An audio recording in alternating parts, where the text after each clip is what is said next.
puede ser una pregunta bastante tramposa, porque uno tendería a pensar de que el sistema jurídico y en particular el derecho de sucesiones se ha visto modificado bastante en 30 años.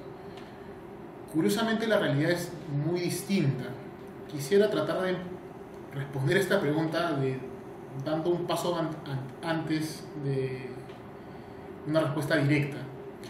Probablemente el primer punto que deberíamos tratar es cómo se estudia el derecho de sucesiones en nuestro país. Y creo que en realidad, pese a los esfuerzos de un grupo bastante importante de autores, pienso por ejemplo en el doctor Ferrero Costa, pienso por ejemplo en el doctor Guillermo Loman, pienso por ejemplo en el doctor Fernández Arce, quienes han contribuido bastante desde sus cátedras y desde sus publicaciones sobre la materia, me interesaría ver que básicamente en los últimos 5 años se ha publicado una cantidad interesante de libros sobre sucesiones. Y eso debería llevarnos a pensar de que estamos reformulando o estamos dando pasos adelante respecto de la enseñanza y el aprendizaje del derecho de sucesiones. Lamentablemente no es así. El derecho de sucesiones se ha anclado mucho en el pasado. Las enseñanzas que nos dictan son posiciones de las más antiguas de lo que puede caber en el derecho civil patrimonial. Y eso es algo que deberíamos tratar de enmendar en la medida de lo posible. A ver, ¿cómo enmendar esta situación? El derecho de sucesiones le ha dado la espalda a dos realidades muy concretas. La primera, ¿cuál es la riqueza familiar en la actualidad?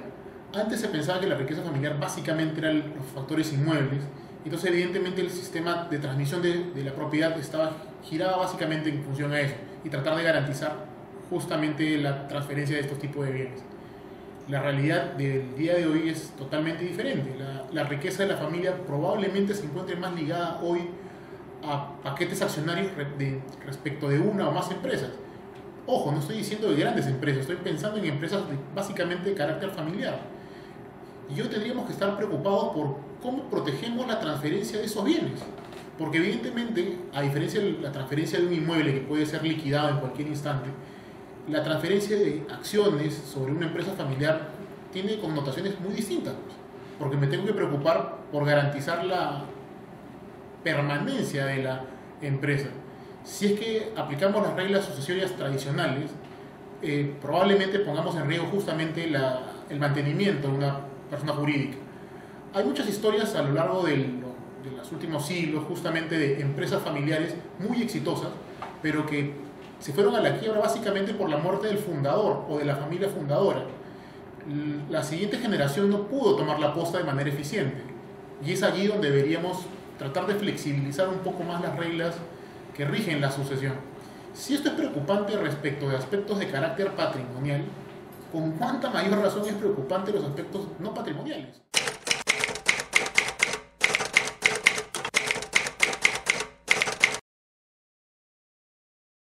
Yo creo que esta pregunta es tal vez la pregunta más importante del campo de la sucesión legítima, por lo menos. ¿Y por qué creo que es la más importante? Porque al final del día importa aceptar o negar dos cosas. La primera, si es que existe la legítima. Y lo segundo es hasta dónde protegemos la legítima. En nuestro sistema jurídico se ha pensado y se concibe todavía que la legítima es algo absolutamente imposible de afectar por ninguna vía, a pesar incluso que las propias partes involucradas en la operación futura o en la operación de la actualidad estén de acuerdo. O sea, podría suceder, pongamos un escenario muy concreto, en el cual todos los herederos potenciales de un causante se pongan de acuerdo justamente de realizar determinada operación en pro o en beneficio de un heredero concreto. Aún bajo esa estructura, el sistema jurídico peruano catalogaría esa operación de nula, con lo cual el acuerdo al que podrían haber llegado las partes pues se cae a pedazos. ¿Por qué me preocupa y pongo ese ejemplo como punto de partida? Básicamente porque estoy pensando nuevamente en un tema que es preocupante hoy por hoy, el tema de la transferencia justamente de empresas familiares. Los sistemas jurídicos en los cuales se ha admitido esta figura jurídica, lo que se está haciendo básicamente es permitir a los herederos, por lo menos los que están potencialmente ligados a esta herencia, dar su voluntad de manera antelada para realizar determinada operación que vincule a la empresa, sea en la actualidad o sea con vista de los próximos 10, 20, 30 años. Entonces, evidentemente, en esos sistemas jurídicos lo que se ha discutido es justamente hasta qué punto se protege la legítima, la primera pregunta que hemos dicho, y la segunda, hasta qué punto lo vamos a hacer. Y creo yo que la tendencia a nivel comparado es justamente a flexibilizar la legítima más que a mantenerla totalmente incólume. Esto no significa desproteger a la familia. Ojo, el ejemplo que estoy colocando es precisamente uno en que la propia familia tiene la intención de garantizar la subsistencia de su patrimonio, no para una generación, sino para la subsiguiente. Eso para empezar. Pero hagamos un lado solamente por un momento en la discusión sobre las empresas familiares, porque seguramente se me podrá replicar, claro, está pensando en una operación más o menos significativa, por lo tanto no servirá para las personas comunes y silvestres, como tú o como yo, que no tenemos los recursos para invertir en una asesoría de esa magnitud. Ok, estoy de acuerdo, es una objeción válida. Pensemos en un ejemplo un poco más sencillo y más próximo a la vida de cada quien. Tradicionalmente se han negado los pactos sucesorios por una lógica bastante discutible, que es básicamente construida en función de un brocardo latino que es el votum captandum mortis, o sea, la voluntad de querer la muerte del causante, si es que los herederos saben de que tienen un contrato con él y que si se produce la muerte ellos inmediatamente van a ser beneficiarios. O sea, el votum captandum mortis es casi la base de la prohibición de pactos sucesorios en los mundos del civil law. Y si uno analiza con un poco de detalle se dará cuenta que el votum captandum mortis no debería preocuparnos mucho.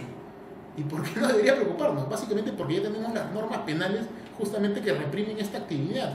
Si alguien no solamente pasa del deseo, sino a los hechos, pues tendrá que ser reprimida. Y tenemos ejemplos en los últimos años en el Perú que si bien no había una voluntad de matar para ser herederos, sí había voluntad de matar pero para simplemente desaparecer al familiar. Pero, digamos, y sinteticemos el argumento, el deseo por el deseo de la muerte de un causante no debiera tendernos a invalidar una operación, porque la voluntad del mero elemento subjetivo no es reprimible. Pues. Lo que debemos reprimir desde el punto de vista del derecho es la voluntad encaminada, o sea, ejecutada, o por lo menos en vía de ejecución. Y justamente esta voluntad ya encaminada o en vía de ejecución ya está reprimida por el derecho penal. No tiene sentido reprimirlo desde un punto de vista civil. Y alguien me dirá, oye, pero eso es inmoral. Nuevamente, no saltemos el argumento. Pensemos en ejemplos muy sencillos de la vida diaria en que también debería existir, entre comillas, votum captandum mortis y nadie se rasga la vestidura. Pienso en el contrato de seguro de vida. En el seguro de vida, claramente, ¿qué estamos haciendo? Estamos asegurando a una persona determinada. Por la legislación nacional tiene que ser un familiar y le estamos diciendo que esa persona va a ser beneficiaria con un monto significativo porque, vamos, los seguros de vida son montos significativos y esa persona va a ser beneficiaria por producto de la muerte de su causante y vamos, nadie está diciendo de que el seguro de vida es nulo porque hay votum captandum mortis, lo cual nuevamente nos demuestra de que ese no es el argumento. Eso no debiera inviabilizar operaciones de esta naturaleza. Y simplemente para concluir el argumento, veamos qué pasa en los sistemas jurídicos en los cuales no se admiten necesariamente pactos sucesorios, pero sí contratos sobre sucesión futura. Pienso, por ejemplo, básicamente en Italia, producto de la reforma del año 2005. Pienso en Alemania, que es el ejemplo más tradicional, que es el tema de los contratos sucesorios. Y ahí nuevamente se permiten estos mecanismos, pero con un único límite y que me parece un límite válido. Que sea básicamente el testador o el causante el que decida quién va a ser su heredero, posibilidad 1, que es correcta, y obviamente cuál es el límite que se impone, bueno, que esa persona sea pues alguien que tenga derecho a heredar por naturaleza, o sea, estás básicamente respetando lo que dice el Código Civil, simplemente lo estás adelantando o lo estás incrementando. Y la segunda alternativa sea el propio heredero que renuncia a su calidad de heredero, o sea, básicamente los que son pactos sucesorios institutivos y los abdicativos. Aún en el sistema alemán no se permiten los pactos sucesorios dispositivos, vale decir, un heredero que transfiere su título hereditario a otra persona. Eso nunca se admite, eso tiene sentido. porque obviamente estaríamos no solamente violentando la ley, que es una de las grandes preocupaciones, sino violentando la voluntad de la familia, que es justamente mantener el patrimonio dentro del aspecto familiar. Ojo, obviamente este argumento todavía funciona si es que concebimos que debe existir la legítima. Obviamente si pensamos que la legítima no debe existir, el argumento se cae por su propio peso, deberíamos permitir cualquier tipo de institución. Pero para no irnos tan lejos, por lo menos admitamos una estructura más próxima al sistema alemán que nos podría ayudar como vía intermedia en el Perú. Y de esta manera podríamos llegar a viabilizar operaciones. Es más, o sea, piensen hoy cuán beneficioso sería para la sociedad que las partes, la familia o un causante, justamente con vistas a su muerte, ya instituya como heredero e incluso ya haya hecho la división y partición, por lo menos documentalmente, sobre su patrimonio. Y le diga, por ejemplo, tú, mi hijo X, vas a ser el gerente general de la empresa familiar Y.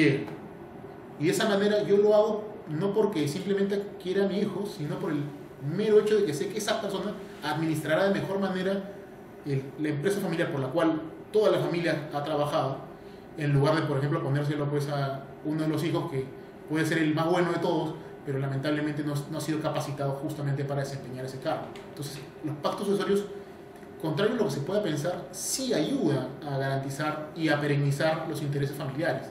Y es algo que deberíamos repensar.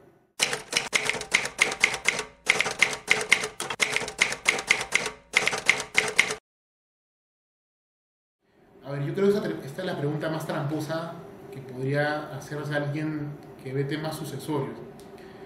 ¿Y por qué creo que es una pregunta tramposa?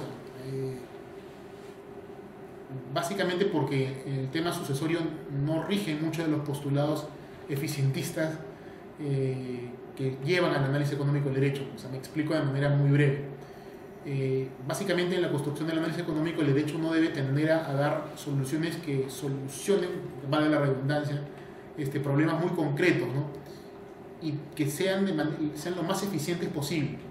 O sea, básicamente estamos preocupándonos no por el beneficio privado, sino por el beneficio social. O sea, ese es el punto medular de la eficiencia. Lamentablemente o afortunadamente, eso ya depende de la perspectiva de cada quien, el derecho de sucesiones no se preocupa necesariamente siempre por el beneficio social. Uno podría decir, oye, esto es un contrasentido, pero vamos con pinzas. O sea, el derecho de sucesiones como rama sí tiene una preocupación muy marcada por la eficiencia social. Sin embargo, el derecho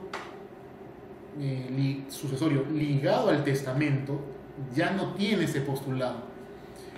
En realidad se preocupa mucho más por el interés y el beneficio privado. ¿Y de quién? Del testador. El testador tiene derecho a ser, como dicen en el common law, tiene derecho a ser quisquilloso en la regulación de su testamento.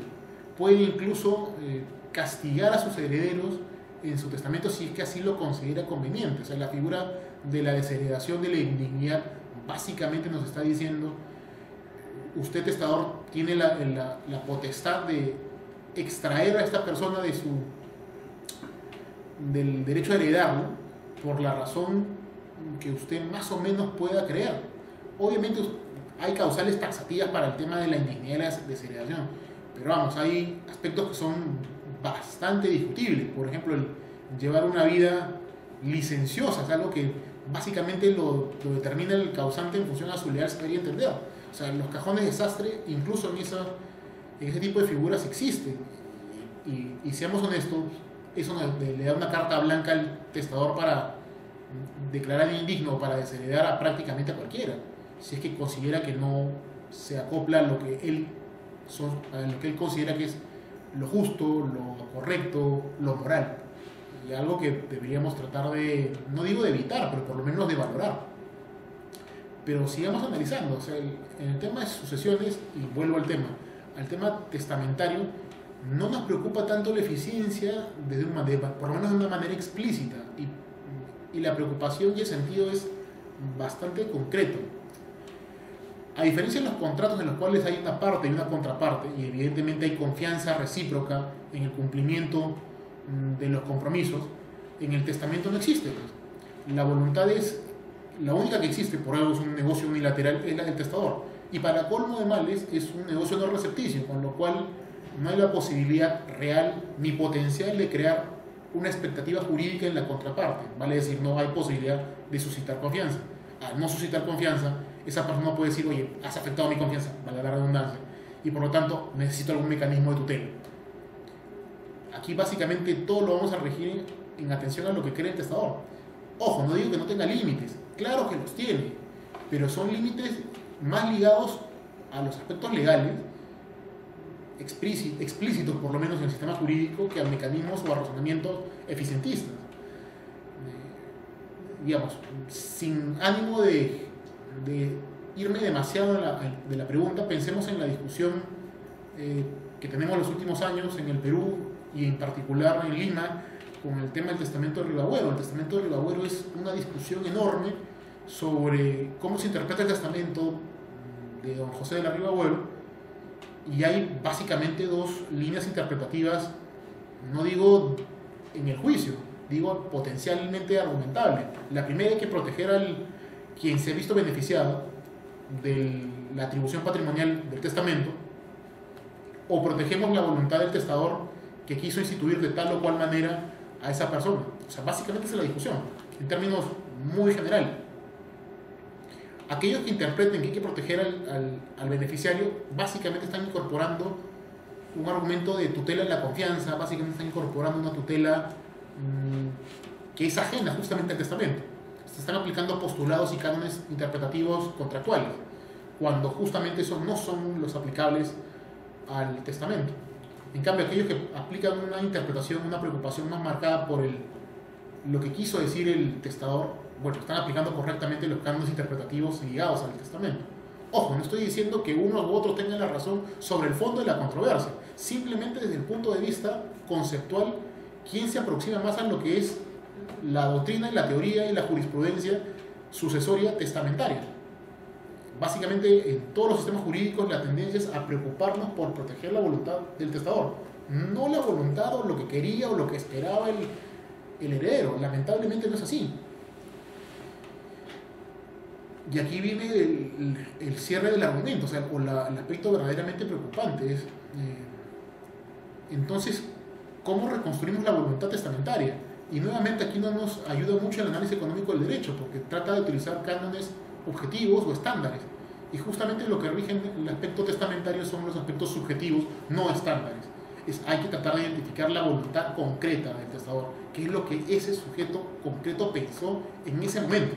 Entonces lo que necesitamos son material probatorio muy complicado, o sea, básicamente proyectos de testamento, cartas, comunicaciones, incluso algún tema, por ejemplo, de escritos que haya podido dejar, que no sean propiamente testamentarios o cartas, pueden ser de utilidad. Por ejemplo, si escribió un libro y en el libro dejaba básicamente en claro que él esperaba o aspiraba de que determinado heredero se comportase de tal o cual manera, pues ya nos está dando un criterio interpretativo bastante válido.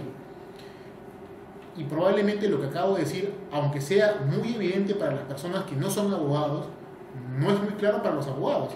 Justamente nuestros autores de derecho de sucesiones tienen la tendencia a interpretar el testamento solo en función a lo que dice el testamento, lo cual es un absoluto sinsentido, porque la única manera de interpretar un testamento es justamente apelando a elementos exógenos al testamento, o sea, los documentos que les acabo de decir. Y es algo que deberíamos también evaluar. O sea, en el sistema italiano, para dar nuevamente un ejemplo, es posible incluso apelar a testigos, y es algo que deberíamos analizar.